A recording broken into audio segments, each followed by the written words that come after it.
नमस्कार, मैं हूं प्रेम कुमार। स्वागत है आपका प्रणाम इंडिया में। चुनाव को लेकर, चुनाव नतीजों को लेकर देश में जिज्ञासा का माहौल है। एग्जिट पोल सामने आ रहे हैं, पोल ऑफ पोल सामने आ रहे हैं और इसके अलावा और भी कई तरीकों से अटकलें लगाई जा रही हैं। तो मैं ये कहना चाहता हूं कि जैसे सट्टा बाजार भी कुछ बता रहा है, राजनीतिक पंडित कुछ बता रहे हैं, दावे प्रति दावे भी हो रहे हैं। इस बीच इस बीच एक एंगल, चूंकि हमारी धरती ने ज्योतिषी विद्या को जन्म दिया है। ज्योतिषी एक ऐसी विद्या है जिस विद्या पर कभी किसी को संदेह नहीं रहा।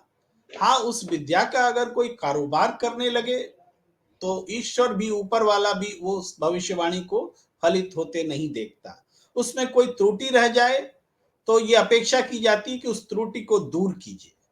तो आज हम ज्योतिषीय नजरिए से आ, इस चुनाव परिणाम को आचार्य राजीव नारायण शर्मा जी से जानने का प्रयास करेंगे। ज्योतिषाचार्य राजीव नारायण शर्मा जी देश के जाने माने ज्योतिषी हैं और बड़े बड़े राजनीतिज्ञ, नौकरशाह उनसे अपनी किस्मत दिखवाते हैं।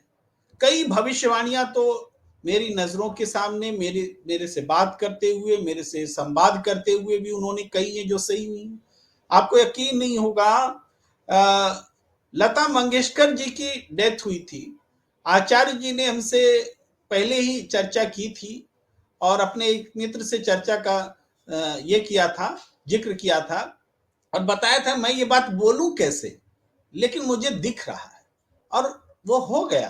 तो हम स्वयं भी इस बात के गवाह हैं। और भी कई प्रदेश, हेमंत सोरेन जी ने शपथ ली, आचार्य जी को दिखवा करके शपथ ली। उद्धव ठाकरे जी के बारे में तो कह दिया था आचार्य जी ने कि इनकी सरकार असमय चली जाएगी और जब चली गई तो वो भी सही हुआ। बहुमत साबित होगा कि नहीं होगा ये भी इन्होंने कह दिया। ये बहुत सारी बातें हैं, लेकिन मैं आपका बहुत ज्यादा वक्त जाया नहीं करूंगा। मैं आचार्य राजीव शर्मा जी को सीधे स्क्रीन पर लाना चाहता हूं और आपसे सबसे पहले तो स्टेज पर ले आऊं मैं। आचार्य राजीव नारायण शर्मा जी, आपका बहुत बहुत स्वागत है। अगर दर्शक हमारे सामने होते तो करतल ध्वनि आप सुन रहे होते, लेकिन हमारे सामने प्रतिक्रियाओं में लंबी कतार है और एक के बाद एक प्रतिक्रियाएं हैं आचार्य जी आपके लिए। सब लोग लिख रहे हैं कि हम इंतजार कर रहे हैं आचार्य राजीव नारायण शर्मा जी। कई लोग तो 4 PM से भी आपको याद कर रहे हैं कि वो 4 PM वाले आचार्य राजीव नारायण शर्मा जी 4 PM छोड़ दिए क्या? ने कहा नहीं नहीं नहीं, आचार्य राजीव नारायण शर्मा जी सब जगह मौजूद हैं और हमारे आग्रह पर वो हमारे प्लेटफॉर्म पर आए हैं आपसे संवाद करने। तो आपका बहुत बहुत स्वागत। आचार्य जी, सबकी जिज्ञासा है कि बताइए 3 दिसंबर कौन होगा वो छू मंतर, क्योंकि प्रधानमंत्री नरेंद्र मोदी जी ने कहा है 3 दिसंबर कांग्रेस छू मंतर। मैं यहीं से बात शुरू करना चाहता जी। ऐसा है कि प्रेम जी, जैसे आपने कहा था कि जो ज्योतिष है वो हमारा वेदों के 6 लिंब कहे गए। वेद हमारे शास्त्रों के अनुसार वेद हमारी प्रथम ज्ञान है मानव जाति का। तो वेद के जो 6 लिंब कहे गए हैं, शिक्षा, कल्प, निरुक्त, व्याकरण, छंद और ज्योतिष। तो इसलिए ज्योतिष को वेदों का आई माना गया, नेत्र। तो गणित है, जो भी हमारे जीवन में हम कहते हैं ना कि हमारा ये काम नहीं बना, कोई गणना गलत हो गई होगी, तो इसी तरह जीवन में जितने भी हमारे गणित हैं, मैथमेटिक्स है, कैलकुलेशंस जिसको आप कहते हो, वो सब ज्योतिष के विभाग में आता है। तो अब यहाँ तक कल आपने एग्जिट पोल देखे, पॉलिटिकल एनालिस्टों की मैं वीडियोस में डिस्कशन टीवी में सुनता रहता हूँ, सेफोलॉजिस्ट को भी सुनता रहता हूँ और बाकी बाकी। तो इसमें अब ज्योतिष का एंगल क्या है? तो सबसे बड़ी समस्या प्रेम जी ये होती है, हम एस्ट्रोलॉजर्स के लिए मेथोडोलॉजी तो ये है कि किसी का अगर घटना का जन्म का समय हमें पता लग गया, जन्म का समय, तारीख और स्थान, तो हमारे लिए गणना करना बहुत आसान हो जाता है, बशर्ते वो एक्यूरेट हो। तो तो पॉलिटिशियंस की प्रेडिक्शन करने में हम लोगों को सबसे भारी दिक्कत आती है कि जो सोशल मीडिया पे कुंडलियां अवेलेबल हैं वो अमूमन मेजोरिटी केसेस 90-95% गलत है। तो ऐसे केस में जी मैंने फिर ऐसा नहीं था कि मेरे से भी एक दो मिस्टेक्स हुई हैं। उत्तर प्रदेश का चुनाव मेरी गणना इसलिए गलत हुई कि किसी पत्रकार के जरिए मुझे जब वो अखिलेश की हॉरोस्कोप मिली जो ठीक थी नहीं, तो इसलिए वहां पर भी ये कैलकुलेशन पॉइंट पर आते गलत। हैं राजीव जी, दर्शक भी कह रहे हैं कि थोड़ा सा जल्दी किया जाए, उनकी उत्सुकता का भी ख्याल रखिए और आप भी बहुत थक जी कर आए, तो हम हाँ लोग हाँ सीधे पर आते हैं। हाँ, तो मैं इसीलिए क्या वही है पढ़ते अब हैं तो अपना प्रश्न। 3 हाँ, दिसंबर कौन होगा छूमंतर, कांग्रेस छूमंतर?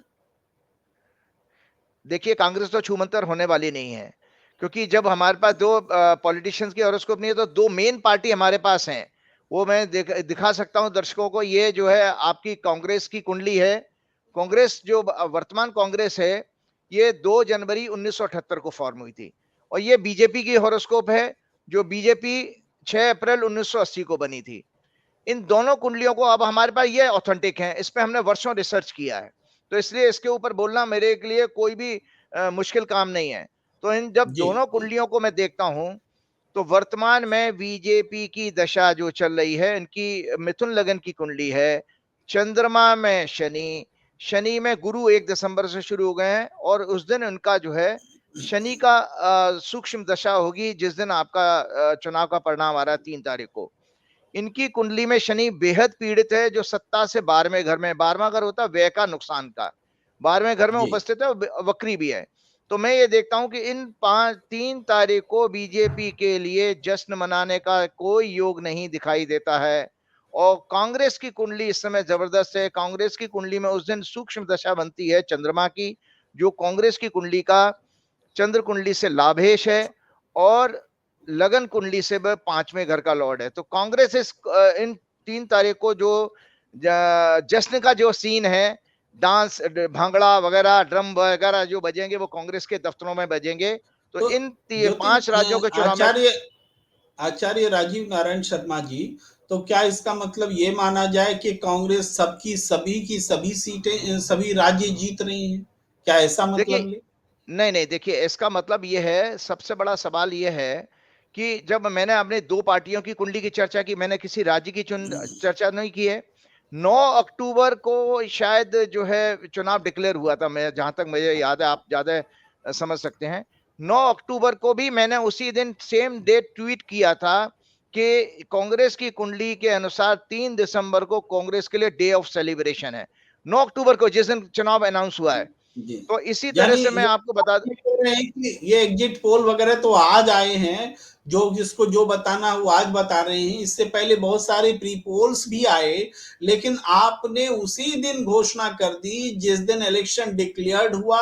घोषणा के समय की तारीख, मुहूर्त ये सब देखकर और दोनों कुंडलियों का अध्ययन कर ये बता दिया था कि 3 दिसंबर का दिन कांग्रेस के लिए शुभ रहने वाला है। हमारे दर्शक नोट कीजिए, आचार्य राजीव नारायण शर्मा जी 9 अक्टूबर को ही ये बात कह चुके हैं।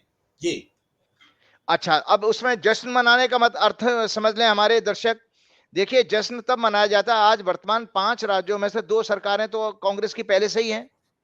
तो मैंने ये माना, ये जश्न का अर्थ ये होता है, दो में से 2 अगर आ गई तो जश्न नहीं मना, 2 से 3 होनी चाहिए। तो इसका मतलब कांग्रेस अपनी टैली को बढ़ाने जा रही है। कांग्रेस 2 राज्यों में आज वर्तमान में सरकार है, 2 से 3 हो, 3 से 4 हो, 5 हो, कुछ भी हो, क्योंकि अलग-अलग लेकिन एक चुनावों के बात लिए और हमें हुई है राज्यों की आचार्य कुंडली जी। भी चाहिए थी, जैसे आचार्य जी, हाँ, एक बात और हुई। अभी अभी थोड़ी देर जी, पहले की खबर है कि मिजोरम में काउंटिंग 3 दिसंबर को नहीं होगी, वो 4 दिसंबर को होगी। और कहा गया कि उस दिन संडे है और वहां के क्रिश्चियन गिरजाघर जाना चाहते हैं। तो देश के बाकी प्रदेशों के में क्रिश्चियन नहीं है क्या, उस दिन गिरजाघर जाना नहीं चाहते? खैर ये एक अलग डिबेट है, लेकिन अब 4 का ही रिजल्ट आएगा 3 दिसंबर को। अब बताइए। मतलब सारे राज्यों का 4 को आ रहा है क्या? नहीं नहीं, तीन तीन को आएगा, एक का केवल मिजोरम को, चार को आएगा मिजोरम का। ओके, ओके, कोई बात नहीं। हम ये देख रहे हैं कि 4 राज्यों में जो परिणाम आ रहे हैं 3 तारीख को, उसमें कांग्रेस अपनी टैली को बढ़ाने जा रही है, 2 राज्यों से प्लस होगी कांग्रेस। जी जी। 2 से प्लस होगी। तो जी। अगर आपसे ये जाना जाए कि जैसे तेलंगाना है, छत्तीसगढ़ है, राजस्थान है, मध्य प्रदेश है, तो राजस्थान को लेकर स्पेसिफिकली कुछ कहेंगे? हाँ, राजस्थान के इसलिए कहूंगा क्योंकि राजस्थान का चुनाव जिस दिन हुआ था 25 तारीख को, 23 तारीख को पहले होने वाला था, फिर उसकी डेट शिफ्ट हो जी, गई थी क्योंकि देवोत्थान एकादशी थी, तो वहां राजस्थान के व्यापारियों ने कुछ इस पे चुनाव आयोग को लिखा, जिसकी वजह से तारीख बदली। तो जी, मैंने ये माना, मैंने जब गणना की तो 25 तारीख का दिन ज्यादा शुभ निकला कांग्रेस के लिए। और जी, इसके अलावा किसी पत्रकार मित्र के जरिए मेरे पास अशोक गहलोत की भी हॉरोस्कोप आई थी, तो उसमें भी उनका गजकेसरी योग सत्ता के घर में है। तो और कांग्रेस जिस दिन वोटिंग शुरू हुई है 25 तारीख को, उस दिन जी, कांग्रेस का भाग्य जो 7 बजे जब वोटिंग शुरू होती है, उस दिन कांग्रेस का भाग्य स्थान उदय हुआ था। तो मैंने ये अपने मित्रों में और पॉलिटिकल लोगों को, जर्नलिस्टों को ये बताया था कि कांग्रेस के लिए 25 तारीख का भाग्यशाली दिन है।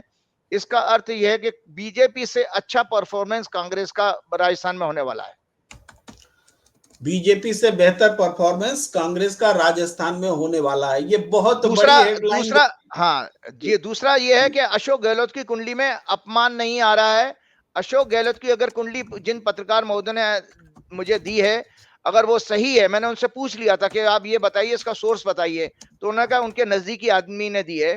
तो उस कुंडली के आधार पर मैं कहता हूं अशोक गहलोत जी सत्ता में वापस आ रहे हैं, अगर वो कुंडली ठीक है अशोक तो।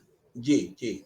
मतलब आप ये कह रहे हैं कि अशोक गहलोत जी सत्ता में वापस आ रहे हैं, जो कुंडली आपकी उनकी आपके पास पहुंचाई गई है। हालांकि ये इस कंडीशन के साथ है कि जो कुंडली आपके पास पहुंचाई गई है, आपको विश्वास है कि वो कुंडली सही है। लेकिन जी, कांग्रेस के हिसाब से आप ये कह रहे हैं कि कांग्रेस की बीजेपी पर बढ़त रहेगी और मैंने नीचे चला दिया है, राजस्थान में कांग्रेस की बीजेपी पर बढ़त रहेगी, आचार्य राजीव नारायण शर्मा। और मुख्यमंत्री के बारे में भी आप घोषणा कर रहे हैं, लेकिन वो एक कंडीशन के साथ कह रहे हैं कि अगर कुंडली सही हुई तो अशोक गहलोत फिर से सत्ता में आ सकते हैं, क्योंकि उनके लिए कोई अपमान का योग नहीं है। जी, ये बहुत जी, बड़ा एक तरह से टेक अवे है आज के आपसे बातचीत का।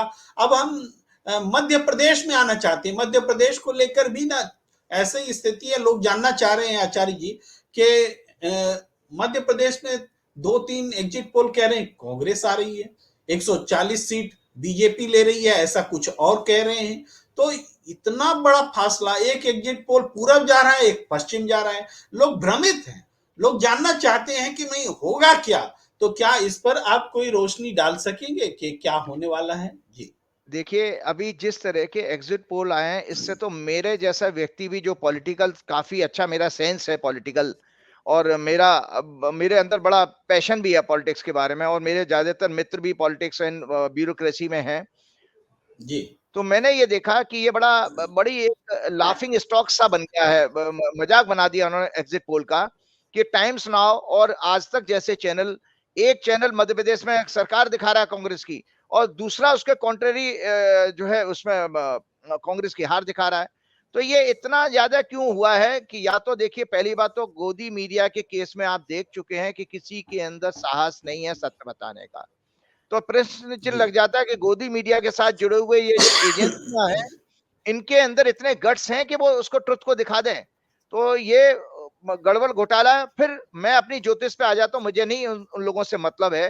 मैं जब बिल्कुल। ये देख रहा हूँ कि जब कांग्रेस की कुंडली में, उनकी दशा में जश्न का समय है, तो किसी भी जगह उनको अपमान कैसे हो सकता है। तो भाजपा की कुंडली बहुत अच्छी नहीं है। भाजपा की कुंडली में मैंने ये भी कहा था कि इन 5 राज्यों के चुनाव के बाद भाजपा में विघटन के आसार हैं। भाजपा में अंदरूनी कलह और सतह पर आ जाएगा, और झगड़े फसाद इनके अंदर आपस में शुरू होने वाले हैं। तो मध्य प्रदेश अच्छा, में भी मेरी ज्योतिष की देखिए, क्योंकि मेरे पास अलग-अलग राज्यों की कुंडली नहीं है। हाँ, अच्छा होता अगर स्पेसिफिक मैं भविष्यवाणी करता कि अगर इनके लीडर की हॉरोस्कोप मिल जाती, जैसे मुझे गहलोत की हॉरोस्कोप मिल गई। काश मेरे पास अगर हॉरोस्कोप शिवराज सिंह चौहान की होती, तो मैं और ज्यादा अच्छा मध्य प्रदेश के बारे में बता सकता था। जी, जी। तो ये आप एक और महत्वपूर्ण बात कह रहे हैं कि बीजेपी में अंतर्कलह बढ़ेगा, ये बात कह रहे हैं। जाहिर बात है कि अगर हार होती है तो हम इसको नॉन पॉलिटिकल ढंग से एनालाइज करें, वो मेरा अधिकार है। ज्योतिषी आचार्य जी, आप अपने नजरिए से करें, मैं पॉलिटिकली देखूं, अपने दर्शकों के लिए बता रहा हूं कि जो परिस्थितियां हैं 2024 से पहले का ये प्रादेशिक चुनाव है, उसके बाद कोई चुनाव नहीं होने वाले, सीधे आम चुनाव होंगे। तो उससे पहले अगर कांग्रेस अधिक जीती, कांग्रेस खुश होती है, तो बीजेपी निराश होगी, बीजेपी निराश होगी तो हार के कारणों पर चर्चा होगी। और जितनी बातें हुई हैं, केंद्रीय मंत्रियों को चुनाव लड़ाए गए हैं, सांसदों को लड़ाए गए हैं, मोदी मैजिक हुआ है, कोई चेहरा नहीं हुआ है, वसुंधरा जी का नाम आगे नहीं है, आपको मुख्यमंत्री शिवराज सिंह जी का नाम आगे नहीं है, किसी का चेहरा नहीं बताया गया है।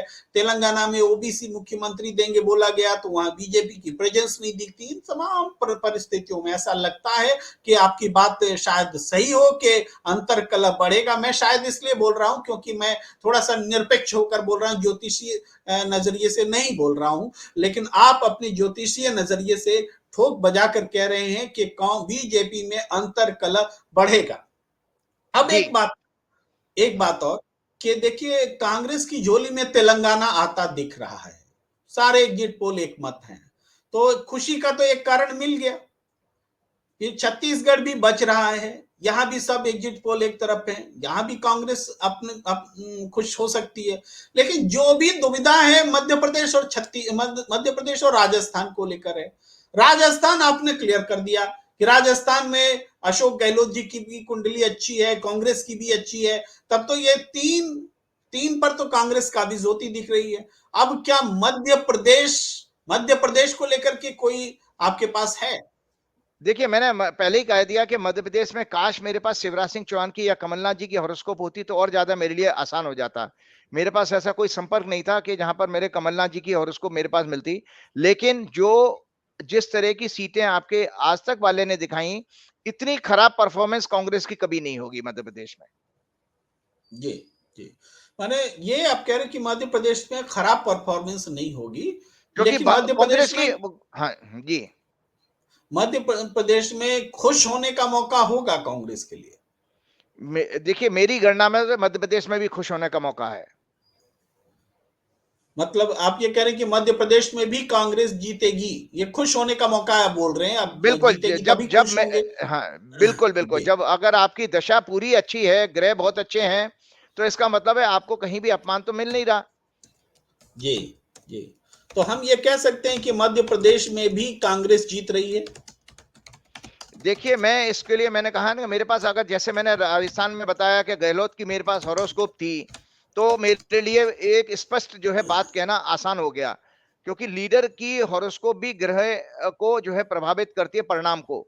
अगर कमलनाथ जी जहां पर जो मुख्यमंत्री पद के दावेदार हैं उनकी हॉरोस्कोप होती, तो मैं ये स्पष्ट रूप से बता देता कि मध्य प्रदेश में यही रिजल्ट आएगा। लेकिन मध्य प्रदेश में मेरे पास आधी ही, मैं केवल कांग्रेसी की कुंडली देख करके मैं सिर्फ बता पा रहा हूं कि कांग्रेस का खराब अपमानजनक प्रदर्शन मध्य प्रदेश में नहीं होगा। तो क्या हम इसका थोड़ा ऐसा मतलब ले सकते हैं कि मान लीजिए कांग्रेस का बहुत अच्छा प्रदर्शन हो और कमलनाथ जी ही हार जाएं चुनाव, कुछ इस तरह की बात हो जाएगी क्या? कांग्रेस खुश होगी मैं और देखिए, कुछ? कमलनाथ जी हार जाए चुनाव, तो मैंने आपको पहले ही कहा, जब मेरे पास डेटा ही नहीं है उनका, तो मैं कमलनाथ जी, जी चुनाव हारेंगे जीतेंगे मैं कुछ बोल ही नहीं पाऊंगा। जी, जी। मैं भी एक कंडीशन रख रहा था, मतलब खुशी को हम कहां देखें, पार्टी की तो खुशी भाई देखिए। खुशी में ये जी, देखिए कि आप जैसे वो आपको 70 से 90 सीटें बता रहे हैं, लेकिन अगर ये चूंकि मेरे पास हॉरोस्कोप नहीं है फिर भी, लेकिन ये बीजेपी और कांग्रेस में बराबरी की टक्कर होगी इसमें। इतना जी, जी। एक तरफा परिणाम नहीं आने वाले जो इंडिया टुडे ग्रुप ने दिखाए हैं, जो वैसे परिणाम नहीं होंगे। लेकिन जब सत्ता नहीं मिलेगी तो कांग्रेस खुश क्यों होगी? ये तो नहीं, बात है देखिए ना। मैं उसलिए मैंने आपको पहले ही बताया कि मेरे पास या तो मध्य प्रदेश के दोनों मुख्यमंत्रियों की जो दावेदार हैं उनकी अगर हॉरोस्कोप होती तो मेरे लिए आसान था। अन्यथा मेरी बात तो आपने पहले ही पूरी कर दी कि 2 से जी, 3 तो हो रहे हैं, क्योंकि राजस्थान भी इनके पास आ रहा है। जी, जी। तो एक एक प्रतिक्रिया आ रही है, आज सर का बदला बदला सुर लग रहा है, 4 पीएम पे कॉन्फिडेंट थे, एक दर्शक प्रतिक्रिया दे रहे। हाँ, अच्छा, ठीक है। हाँ, हाँ।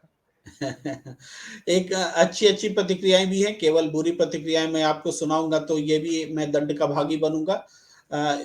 देखिए 11 या 21 रुपए तिलक लगाकर विद्या करो और आप 51 लेकर विदा हो, ये आपके लिए खराब प्रतिक्रिया दे रहे हैं और बहुत सारी प्रतिक्रियाएँ अच्छी-अच्छी भी हैं। जय हनुमान जी की जय हो, आचार्य जी की जय हो। ये सारी प्रतिक्रियाएँ हैं, प्रतिक्रियाएँ आती रहेंगी, अच्छी-बुरी ठीक है, प्रतिक्रियाएँ ठीक मैं है। सबका स्वागत करता हूँ। लेकिन आचार्य जी 4 राज्यों में ये तो दिख रहा है कि कम से कम एग्जिट पोल प्लस आपकी भविष्यवाणी, इन दोनों को जोड़कर देखें, तो तेलंगाना और छत्तीसगढ़ में तो मैं आपसे प्रश्न भी नहीं पूछ रहा हूँ कि क्या होने वाला है।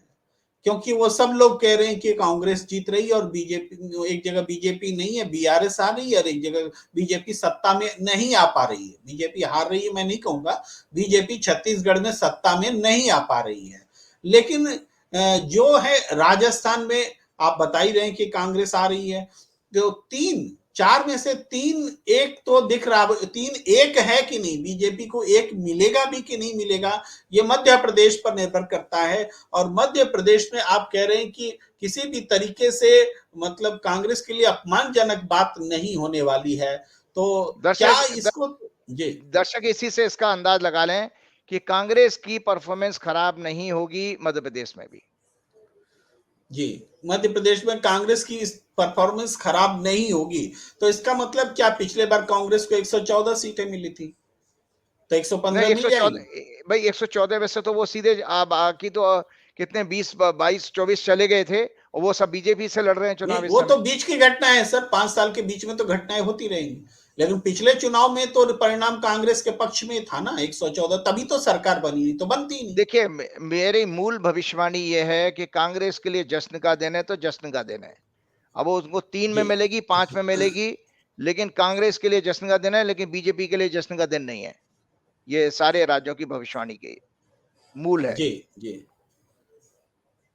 देखिए फिर एक प्रतिक्रिया दे रहे हैं कि वही संजय शर्मा जी को खुलकर बताते हैं, मतलब ये कह रहे हैं कि प्रेम कुमार जी को ठीक से बताते ही नहीं है आचार्य नहीं, जी। बता दिया मैंने तो भविष्यवाणी दे दी, कांग्रेस के लिए जश्न का दिन है। यही इससे बड़ी भविष्यवाणी कौन है?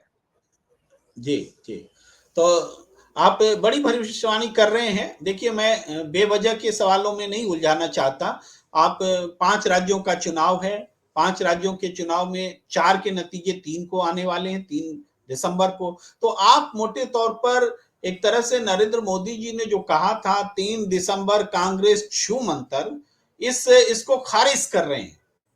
बिल्कुल, इसको मैं खारिज कर रहा हूं। और दूसरा बात यह है कि ये चुनाव जो एग्जिट पोल भी आए हैं और मेरी भविष्यवाणी थी, नरेंद्र मोदी के लिए सबसे ज्यादा अपमानजनक ये चुनाव के परिणाम आएंगे, जो नरेंद्र मोदी जी की ये देश को सिद्ध कर देंगे कि नरेंद्र मोदी जी किसी भी तरह से अब जिताऊ नेता नहीं रह गए हैं। उनका करिश्मा अब शून्य धरातल पर चला गया है। वो किसी भी तरह चुनाव को प्रभावित नहीं कर पाएंगे। तो ये और भी बहुत बड़ी भविष्यवाणी है। मैं इसको लिख रहा हूं आचार्य राजीव नारायण शर्मा जी के नाम से कि नरेंद्र मोदी जी के लिए अपमानजनक परिणाम होंगे। ये बात मैं जी स्क्रीन पर ला रहा हूं और ये नोट कर लें दर्शक, आचार्य जी ज्योतिषी आधार पर कह रही हैं। एक बात और आपकी भविष्यवाणी से जुड़ती है, पनौती, बहुत चर्चा में रहा है यह शब्द, और मेरा मानना है कि पनौती किसी पर तो चस्पा होगा। अगर नरेंद्र मोदी जी पर नहीं हुआ तो वो राहुल गांधी पर होगा, क्योंकि राहुल गांधी ने पनौती बोला है। बहुत लोग इसको बोलेंगे अगर राजस्थान हार जाए कांग्रेस तो, कि राहुल गांधी ने बोला इसीलिए हार गए, तो एक्चुअल में पनौती राहुल गांधी है, तब तो पनौती राहुल गांधी पर चस्पा होगा। अगर पूरे परिणाम और राजस्थान भी मिल जाते हैं कांग्रेस को, तो पनौती नरेंद्र मोदी पर चस्पा होगा। तो मेरा मतलब है पनौती तो इस चुनाव का नतीजा है, चाहे इन पर चाहे उन पर। आप क्या देख रहे हैं?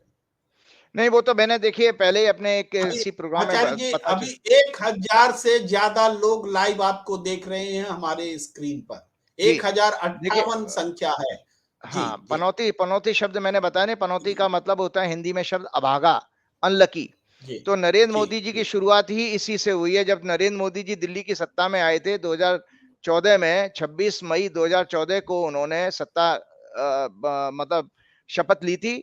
तो उस दौरान दिल्ली में 100 से ज्यादा पेड़ उखड़ गए थे, इतनी तेज आंधी आई थी और 14 लोग मरे थे। तो प्रकृति ने वहीं से संकेत दे दिया था कि ये आदमी आकर के प्रजातंत्र को उखाड़ पछाड़ कर देगा। ये जो प्राकृतिक प्रकोप आते हैं, ये बेसिकली राजा और प्रजा दोनों के लिए एक सूचना लेकर के आते हैं परमात्मा की तरफ से। तो जी, नरेंद्र मोदी जी और इसके बाद नरेंद्र मोदी जी के कार्यकाल में कितने महत्वपूर्ण नेताओं की मृत्यु हुई है, जो आप भी जानते हैं। गोपीनाथ मुंडे से लेके मनोहर पर्रिकर, अनंत कुमार, सुषमा स्वराज, जेटली, ये सब बड़े बड़े स्टालवर्ड जो है नेता नरेंद्र मोदी जी के रहते चले गए। और नरेंद्र मोदी जी ने जितने भी जमीन के नेता हैं, जमीन की राजनीति करने वाले नेता, वो सब शून्य धरातल पर चले गए हैं। तो नरेंद्र मोदी जी का जो ऑरा उनका खत्म होने का मतलब है संपूर्ण भाजपा का खत्म होना। मतलब ये संपूर्ण भाजपा के लिए बहुत ही अशुभ संकेत दे रहा है, संपूर्ण ये जी, 5 जी। राज्यों के चुनाव में। जी, बिल्कुल आचार्य जी, ज्योतिषाचार्य जी, आप जो बात कह रहे हैं ज्योतिषीय नज़रिए से, मैं राजनीतिक विश्लेषक होने के नाते, पत्रकार होने के नाते जो मैं देख रहा हूँ, भारतीय जनता पार्टी में नरेंद्र मोदी जी ने सेकंड लाइन लीडरशिप को विनष्ट किया है, नष्ट किया है, उनको सामने नहीं आने दिया है।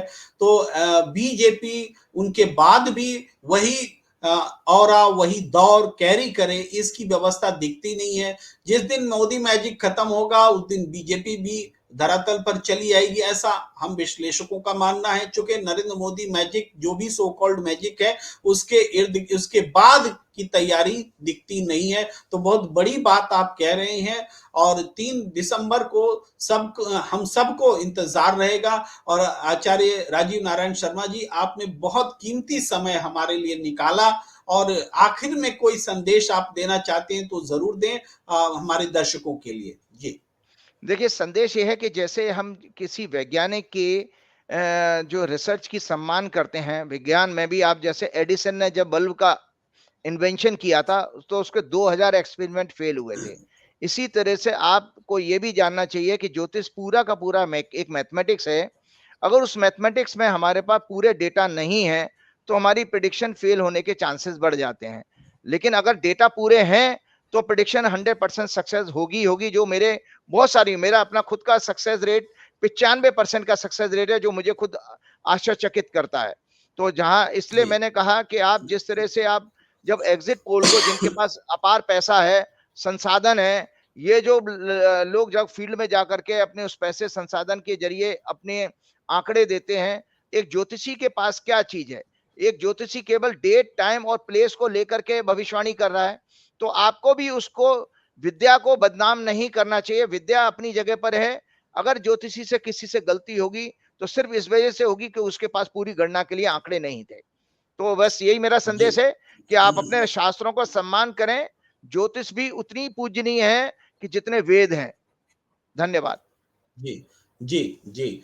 तो आपका बहुत-बहुत आभार, लेकिन एक क्लोजिंग नोट मैं भी देता हूँ आप दर्शकों के लिए कि एग्ज़िट पोल भी वैसी ही विद्या है, जैसी ज्योतिषी। लेकिन फ़र्क ये है कि एग्ज़िट पोल की विद्या नई है, उसमें उसको उसके साथ ईमानदारी से उसके पैटर्न को और विकसित करने की आवश्यकता है। अगर हम उस विद्या का कारोबार करने लगेंगे, तो ये विद्या फलीभूत नहीं होगी। और जो हमें दिख रहा है कि कोई है जो एग्जिट पोल को प्रभावित कर रहा है। नहीं तो एक पार्टी को एक ही राज्य में 140 कोई दे रहा होगा एक एग्जिट पोल, और दूसरा एग्जिट पोल दूसरी पार्टी को वही संख्या दे रहा होगा। ये कैसे मुमकिन है? तो हम विद्या को बचाएं। और इस चर्चा का मकसद यही है कि इस जिज्ञासा वाले माहौल में ज्योतिषीय एंगल से ये चुनाव परिणाम क्या रहने वाले हैं, तो इस तरीके से हम आपको हम जो आचार्य ज्योतिषाचार्य आचार्य राजीव नारायण शर्मा जी का बहुत बहुत आभार प्रकट करते हैं। आप दर्शकों का भी बहुत बहुत आभार प्रकट करते हैं जो बड़ी संख्या में आप हमारे साथ जुड़े। हमें दीजिए इजाजत। नमस्कार।